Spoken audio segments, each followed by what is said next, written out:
संथाली भाषा, ओल चिकी लिपि और संस्कृति के संरक्षक श्री चरण हेम्ब्रम, पद्मश्री 2026।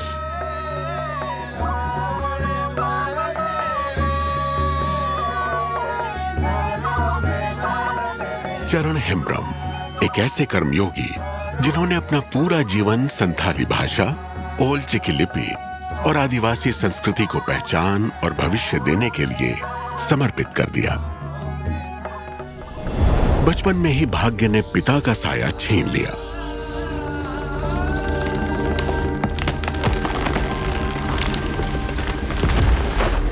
पर मां की छाया ने उनके बचपन को कभी मुरझाने नहीं दिया। इस पौधे को वृक्ष बनने के लिए एक माली की जरूरत थी, एक गुरु की आवश्यकता थी, जो उन्हें मिली अपने मामा के गांव में। ओल चिकी लिपि की यह शिक्षा पूरे संथाली समाज की आवाज बनने वाली थी। वक्त बीता, 10वीं की पढ़ाई पूरी की, ITI का कोर्स किया, एक साधारण सी नौकरी की तलाश थी। लेकिन जीवन ने एक असाधारण मोड़ ले लिया। ट्रेन के एक सफर में सारे सर्टिफिकेट खो गए।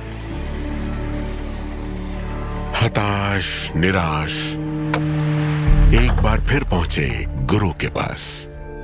ये हादसा नहीं, भाग्य का संकेत है बेटा। संथाली रास्ता नहीं, मंजिल है। गुरु के इस वाक्य को व्याकरण और संथाली के विस्तार को जीवन का लक्ष्य बनाकर चल पड़े एक ऐसे सफर पर जिसका हर कदम संथाली भाषा और संस्कृति को समर्पित था।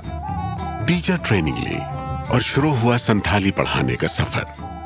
गांव में, स्कूलों में, आसरा में और कभी पेड़ों के नीचे। मुश्किलें थी, पर वे रुके नहीं। एक के बाद एक सैकड़ों आसरा केंद्र बने। हजारों बच्चों को मिली संथाली की शिक्षा और संथाली को मिला एक नया जीवन।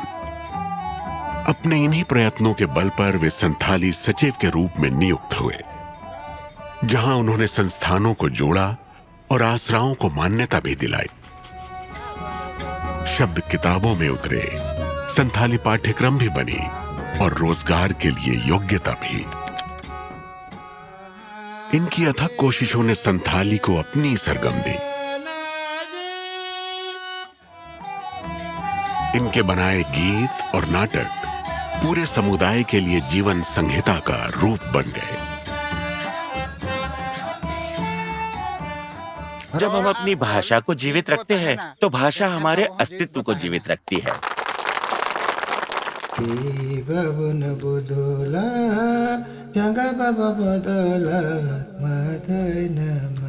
श्री चरण हेम्ब्रम के गीतों में जीवित पंडित रघुनाथ मुर्मू के ये शाश्वत विचार आज भी संथाली समाज को जीवन का मार्ग दिखा रहे हैं।